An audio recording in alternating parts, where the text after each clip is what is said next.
بولی سینا صاحب نے، وہ ریاضی، منطق اور طبیعیات کے ماہر تھے، اور ارسطو کے بارے میں مشکلات کا شکار ہوئے۔ وہ کہتے تھے مجھے ارسطو سمجھ نہیں آیا، لیکن جب فارابی کی تشریحات پڑھی انہوں نے ارسطو کی تو پھر سمجھے۔ باقی ان کا نظریہ تھا کہ رسول جو ہوتے ہیں وہ فلسفیوں سے برتر ہوتے ہیں، رسالت کے علوم جو ہیں فلسفیوں کے علم سے بڑے ہوتے ہیں۔ یہ اب چینجز آ رہی ہیں۔ ارسطو کے اصول کی بنیاد پر خدا کے ثبوت پیش کرنے کی کوشش اس نے بھی کی جو پہلے الکندی نے کی تھی، کہ ارسطو کے نظریے پہ خدا کے وجود کے ثبوت پیش کرنے کی کوشش وہ بولی سینا نے بھی کی پہلے شروع میں۔ اور یہ وہ کثرت میں وحدت کے قائل تھے کہ یہ بہت ساری چیزیں جو ہیں یہ ان کے پیچھے ان کا اصول ایک ہی ہے، یہ ایک سنگل ریالٹی سے نکلتی ہیں، پیچھے ریالٹیز ملٹیپل نہیں ہیں، سنگل ریالٹی ہے۔ ٹھیک ہے جی، آخر میں یہ وہ صوفیوں جیسی باتیں کرنے لگ گیا تھا، تو پہلے یہ فلاسفرز کی طرف زیادہ بات کرتا تھا، پھر یہ اور طرح کی۔ ایک لفظ ہے اشراق، جس میں ہم کہتے ہیں کہ اندر ایک روشنی پیدا کر کے تو اس سے علم کو حاصل کرنا ہے۔ تو یہ ایک نئی بات اس نے شامل کی کہ یہ جو وحی کے علوم ہیں یہ فلسفے اور عقل جو آئی ہے یونان سے، ان کے ذریعے سمجھے نہیں جا سکتے۔ یہ دوسری چیزیں سمجھنے کے لیے بہت اچھے ہیں، پولیٹکس کو سمجھنا ہو، طب کو سمجھنا ہو، میتھ کو سمجھنا ہو، اس کے لیے ارسطوٹل کی باتیں کام میں آ سکتی ہیں۔ لیکن اگر آپ نے وحی کو سمجھنا ہے، الہام کو سمجھنا ہے، اس کے لیے آپ کے لیے ارسطوٹل کوئی کام نہیں دے سکتا۔ اس کے لیے آپ کو اپنے اندر ایک روشنی پیدا کرنی پڑے گی۔ روشنی کا مطلب یہی ہے کہ اپنے جو ہمارے عادات ایسی ہوتی ہیں جو سٹینڈرڈ نہیں ہوتی، کچھ کام ہم غلط کرتے ہیں، وہ چھوڑنے پڑیں گے۔ آپ کو فضول دلچسپیوں سے ٹائم نکال کے تنہا بیٹھنا پڑے گا، جس سے آپ کے اندر ایک روشنی ہو۔ تو ایک اشراقی نظریہ جسے الومنس تحریک کی ایک بنیاد بنی بعد میں، تو وہ اشراق کا قائل ہو گیا۔ یہ بولی سینا نے بات شروع کی۔ ٹھیک ہے جناب۔ باقی ایک یہودیوں کا عالم بھی تھا، اس نے اپنا، لیکن ہم آخری بندے پہ آتے ہیں جو ہمارا اصل میں جس کا پیچھا کرتے ہوئے ہم یہاں آئے ہیں، وہ ہیں الغزالی۔ ٹھیک ہے جی، الغزالی 1111 میں وفات ہوئی ان کی، 1111 میں فوت ہوئے۔ بات کو یہیں لانا تھا الغزالی کے پاس، تو اب ہم الغزالی پہ 2-4 منٹ بات کر کے، آج کی بات لمبی ہو گئی ہے، اس کے لیے میں معذرت چاہتا ہوں، لیکن میں یہ چاہ رہا تھا کہ بس آج اپنا آخری لیکچر دوں، اور اس کے بعد جو بھی دوست کل اگلے ہفتے سے شروع کرنا چاہیں وہ کر لیں۔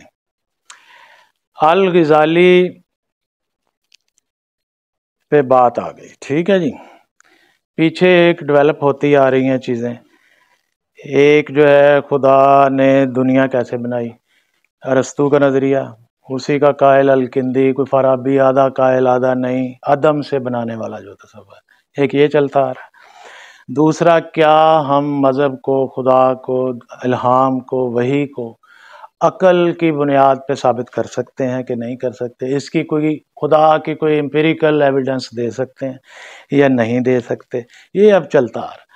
کچھ کوششیں کرتے رہے، شروع میں کوششیں کرتے رہے، بعد میں وہ چھوڑ گئے۔ انہوں نے کہا خدا کا وجود عقل و منطق سے ثابت نہیں ہوتا، یہ اپنے اندر کی کوئی تبدیلی سے تو پتہ، ایکسپیرینس ہوتا ہے، تجربہ ہوتا ہے، اس کا ثبوت نہیں دیا جاتا، یہ پرسنل ایکسپیرینس ہوتا ہے۔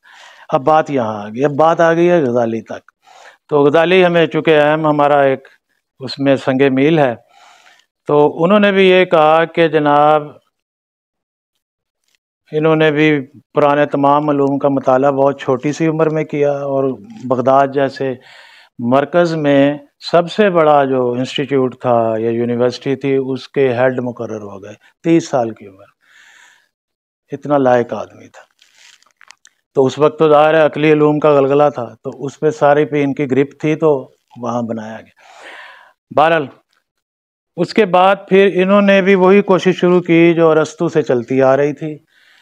کندی نے کوشش کی، فارابی نے کی، اپنا اخوان الصفا اس کوشش میں لگے رہے، بولی سینا ٹرائی کرتے رہے۔ کیا تھی کہ کسی طرح آسمانی علوم یا وحی کو عقل و منطق کی بنیاد پہ ثابت کر دیا جائے۔ یہ ایک ہی کوشش تھی جو شروع دن سے اسلامی ورلڈ میں ہو رہی تھی۔ آخر تان ٹوٹی آ کے الغزالی پہ، انہوں نے پھر کلیئر کٹ، انہوں نے سخت تنقید کی، کندی پہ بھی، فارابی پہ بھی، اور ابو علی سینا پہ بھی۔ ٹھیک ہے جی، ان کی ساری چیزیں انہوں نے پڑھی، اور جہاں جہاں انہوں نے اپلائی کرنے میں غلط کیا تھا اس کی نشاندہی کی، اور انہوں نے آخر میں اپنا نظریہ پیش کیا کہ کچھ علوم ہیں جن پر فلسفہ اپلائی ہو سکتا ہے، اور وہ ریاضی ہے، کاسمولوجی ہے، اور میڈیسن ہے۔ اس پہ یونانی فلسفہ اپلائی ہو سکتا ہے، اس پہ یہ پورے اتر سکتے ہیں، یہ اس پہ پورا اتر سکتا ہے۔ لیکن باقی جو خدا اور وحی کے متعلق علوم ہیں وہ چونکہ ذہن کی طاقت سے ماورا ہیں، لہذا وہاں یہ اپلائی نہیں ہو سکتا فلسفہ۔ یہ اب الغزالی نے کلیئر کٹ، اتنی لمبی جو چلتی آ رہی تھی، یعنی 870 سے چلتی آ رہی ہے بحث، تو وہ 1111 میں، یہ فوت ہونے سے ظاہر 10-20 سال پہلے، وہ خدا پہ اپلائی نہیں ہو سکتی۔ کلیئر ہو گیا غزالی کا موقف کہ فلسفہ اور عقل اپلائی ہو سکتے ہیں میتھ پہ، اس پہ ایسٹرالوجی پہ، اسٹرانومی پہ، اور میڈیسن وغیرہ، یعنی یہ جو ہمارے دوسرے علوم ہیں، اور خدا پہ نہیں اپلائی ہو سکتے۔ تو خدا کا کیا مسئلہ حل کیا جائے؟ تو خدا کا مسئلہ انہوں نے پھر یہ ہوا، سوچتے سوچتے 1094 میں، یعنی فوت ہونے سے 15 سال پہلے، انہیں ہو گیا نروس بریک ڈاؤن، جیسے آج کل کہتے ہیں، یعنی بولنے کی طاقت سے محروم ہو گئے، اتنا ڈپریشن میں آئے، یہی سوال حل کرتے کرتے جو آج کل ہم حل کرتے پھر رہے۔ لیکن وہ صاف لوگ تھے، وہ دل پہ لے گئے بات، یعنی بہت ہی پریشر لے لیا اس کا، بات ہی اتنی، مطلب دیکھیں نا، اب ہم یہ سوال اٹھاتے ہیں تو ہم پہ کتنا پریشر آ جاتا ہے، تو جب شروع ہوئی ہوگی تو کیا ہوا لوگوں کے ساتھ، جبکہ اسی پہ ان کا دار و مدار تھا سارا۔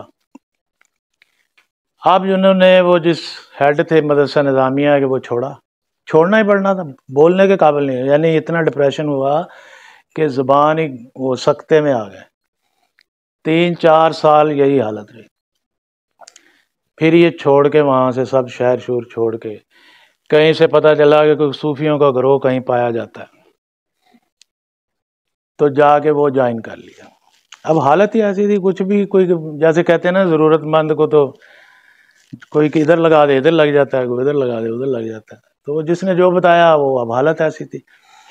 صوفیوں کے ساتھ انہوں نے پھر کچھ وقت گزارا، ان کی مشقوں میں حصہ لیا، ان کی تعلیمات پر عمل کیا، تو پھر یہ نارمل ہوئے، اور اس میں سے نکل کے پھر واپس آئے۔ بادشاہ نے انہیں دوبارہ اسی مدرسے کا ہیڈ لگا دیا، پھر انہوں نے اپنی شورۂ فاق کتاب جو ہے احیاء العلوم جسے کہتے ہیں وہ لکھی، جس کا ایک خلاصہ ہمیں کیمیائے سعادت کے نام سے مل جاتا ہے، دستیاب ہے، اس کے تراجم ہو چکے ہیں۔ ہمارے اپنے شہر میں ایک فارسی کے استاد تھے عبدالعزیز جاوید صاحب، بہت سارے لوگ جانتے ہوں گے، انہوں نے بھی اس کا ترجمہ کیا، اور بہت خوب ترجمہ کیا، یعنی پرشین کتاب ہے، اس میں سے انہوں نے اردو میں ترجمہ کیا۔ تو جب یہ انہوں نے لکھ دی، اور ان دو کو ان کے طریقے بھی بتا دیے، اور بتا دیا الگ الگ ہے، یعنی عقل سے آپ کن علوم کو کلیئر کر سکتے ہیں وہ بھی بتا دیا، اور خدا اور وحی اور یہ جو مذہب ہے یہ عقل کی اس میں نہیں آتا، یہ آتا ہے، لیکن یہ آتا ہے انسان کا پورا وجود جب کسی چیز میں انوالو ہوتا ہے، اور وہ اپنے اخلاق درست کرتا ہے، اپنی روٹین ٹھیک کرتا ہے، اپنے جھوٹ چھوڑتا ہے، سچ کو اپناتا ہے، تو پھر خدا ایک تجربے کے طور پر اس کے اندر روشن ہوتا ہے، اور وہ روشن جس کے اندر ہوتا ہے اس کے لیے اس سے انکار کرنا ممکن نہیں ہے۔ تو یہ کلیئر کٹ ہم آ گئے غزالی تک، ٹھیک ہے جی۔ یہ تھوڑی سی اس کی لائنیں بھی میں پڑھ دوں۔ مذہبی تجربہ انسانی عقل و دانش سے ماورا حقیقت کی تصدیق کا واحد ذریعہ ہے۔ مذہبی تجربہ، ایک لفظ آیا ہے مذہبی تجربہ، خدا کے بارے میں صوفی کا علم منطقی یا مابعد الطبیعاتی قسم کا نہیں ہے۔ منطقی ہم سمجھتے ہیں، مابعد الطبیعات یہ جو میٹا فزکس جسے کہتے ہیں، یہ بھی ایک لمبی چوڑی چیز ہے، ہم نے کچھ اس کا یوز کیا ہے۔ یہ جو ٹاپکس اوپر میں نے لکھے ہیں یہ اصل میں میٹا فزکس سے تعلق رکھتے ہیں، لیکن اس کی ہیلپ اب ہم اس کو کلوز کرتے ہیں۔ غزالی یہاں تک پہنچا، انہوں نے تصوف کے اصول لکھ کے دیے، یہ کرو یہ چھوڑو۔ 4 اس میں اصول تھے آپ کے انٹرسٹ کے لیے، کہ کچھ نیند میں کمی کی جائے، کچھ کھانے پینے میں کی جائے، کچھ لوگوں سے گپ شپ لگانے میں کمی کی جائے، اور کچھ سونے میں کمی کی جائے۔ 4 چیزوں میں ان کو ریگولر کیا جائے، یعنی ان میں irregularities ختم کی جائیں۔ نیند 2 بار ہو گئی ہے، کھانا پینا، گپ شپ، اور بولنا، قلت کلام ایک ہے، اردو میں قلت کلام، طعام منام، اور خلط مال انام، 4 باتیں۔ تو یہ 4 انہوں نے طریقے مجاہدے شروع میں بتائے کہ اگر کوئی وہ مذہبی تجربہ کرنا چاہتا ہے وہ ان 4 چیزوں کو پہلے اپنی چیزوں کو ریگولر کرے۔ کھانا اگر کھاتا ہے، جتنا بھی کھاتا ہے اس سے وہ اس کو کم کرے، چاہے وہ 10% کم کر دے، چاہے وہ 25%، یعنی روٹین سے تھوڑا نیچے آئے تاکہ کچھ چینج آئے۔ دوسرا، جب کھانا کم کرے گا تو نیند خود بخود کنٹرول ہوگی اور وہ کم ہوگی۔ تیسرا، بلا وجہ بولے نہ، لمبی لوگوں سے گپ شپ اور باتیں نہ کرے، بس کام کی بات کرے اور کام کی سنے ابتدا میں۔ اور چوتھا وہی کہ کیا تھا جی، لوگوں سے ملنا جلنا کم کرے، یعنی جتنا کم ہو سکتا اتنا کم کرے۔ تو مذہبی تجربے کی شروع کی بنیادیں یہ، باقی پھر اس کے بعد چیزیں آگے چلتی ہیں۔ آخری بات جو میں آپ سے کہنا چاہتا ہوں کہ غزالی کا جو نظریہ تھا یہ قبول کر لیا، یعنی ان لوگوں کی جو تصوف کی باتیں تھیں، اخوان الصفا کی، اسماعیلیوں کی، شیعہ کی، صوفیوں کی، وہ اسٹیبلشمنٹ اس کے خلاف رہتی تھی، اسٹیبلشمنٹ اسے اپنے لیے چیلنج سمجھتی تھی۔ لیکن جب غزالی نے بات کی، کیونکہ پھر دونوں طرف کی کہ انہیں جس بات میں انٹرسٹ تھا اس کو بھی کلیئر کیا، اور اس میں پھنسنے کے بعد جب نکلنا چاہے تو نکلنے کا طریقہ بھی بتا دی، یعنی تصوف کا۔ تو چنانچہ غزالی جو تھے وہ اسٹیبلشمنٹ کے قریبی خود بخود ہو گئے، کیونکہ اسٹیبلشمنٹ ان سے جتنا ناراض رہتی تھی غزالی سے اتنی ناراض نہیں تھی۔ بہرحال اس کے کچھ نقصان بھی ہوئے، وہ بعد کی بات ہے۔ اب میں چھوٹی سی بات کر کے اس کو ختم کرتا ہوں۔ الغزالی کے ہاں یہ 2 الگ الگ دھارے، ان کے حصول کے 2 الگ الگ طریقے۔ ایک بیچ میں پھرتا پھراتا ایک نظریہ وحدت الوجود بھی تھا، جس کا ہم نے ادھر کہیں تذکرہ نہیں کیا، بالقصد نہیں کیا، کیونکہ وہ ایک الگ ٹاپک ہے، اس کی ایک اپنی لائن ہے، وہ ایک لمبا ٹاپک ہے۔ لیکن آخر میں بات یہ ہے کہ حقیقتیں 2 نہیں ہیں، کہ خدا، کائنات، عقل، 3 بڑی چیزوں سے ہم واقف ہیں، یہ ایک ہی عمل کا حصہ ہیں، یہ 3 نہیں ہیں۔ تو کسی ایک عمل کی تلاش، کہ کسی ایک عمل کے نتیجے میں ان تینوں صرف ہو سکتا ہو، یہ تینوں ایک میں ہو سکتے ہوں، تو وہ نظریہ وحدت الوجود کہلاتا ہے۔ وہ والے لنک جو کسی 2 میں یا 3 میں یا 4 میں ضرورت پڑتی ہے، اس کا ایک ہی حل ہے، اور وہ ہے نظریہ وحدت الوجود۔